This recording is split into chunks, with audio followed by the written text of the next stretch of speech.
বন্দর সহ গুরুত্বপূর্ণ স্থাপনাগুলি বাংলাদেশ আনসার ও গ্রাম প্রতিরক্ষা বাহিনীর সদস্যরা জীবনের ঝুঁকি নিয়ে দেশের আইন শৃঙ্খলা রক্ষা ও জননিরাপত্তা বিধানে এগিয়ে এসেছে।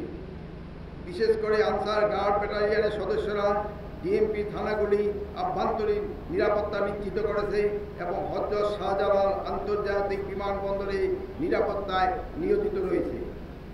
বর্তমান সরকার দায়িত্ব গ্রহণের সাথে সাথে পুলিশ বাহিনীর স্বল্পতার মাঝেও রাষ্ট্রীয় দ্বিতভবন যমুনাতেও আনসার গার্ড ব্যাটালিয়ন সদস্যরা সাহসিকতার সাথে দায়িত্ব পালন করছে। আইন শৃঙ্খলা বাহিনীর লুট হওয়া অস্ত্র উদ্ধারে আনসার ও গ্রাম প্রতিরক্ষা বাহিনীর সদস্যগণ ব্যাপক ভূমিকা রাখছে, যা বিভিন্ন গণমাধ্যমে প্রতিনিয়ত প্রচারিত হচ্ছে। জাতির জরুরি সময়ে এই বাহিনীর সাহসী অবদানের জন্য সকল পর্যায়ের সদস্যদের আমি আন্তরিক ধন্যবাদ ও কৃতজ্ঞতা জানাচ্ছি।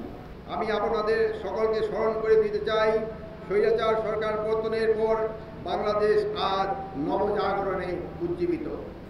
বিগত সরকার ও সরকারি প্রতিষ্ঠানগুলো জনগণের হতে পারেনি বলে ছাত্র জনতার গণঅভ্যুত্থানের মুখে স্বৈরাচার সরকার দেশ ত্যাগ করতে বাধ্য হয়েছে।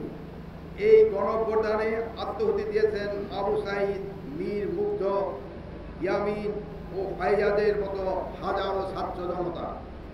এই ক্রান্তিকালীন সময়ে বাংলাদেশ আনসার ও গ্রাম প্রতিরক্ষা বাহিনীকে বিভিন্ন সংস্কার করে সময়োপযোগী করে সাজানো হবে।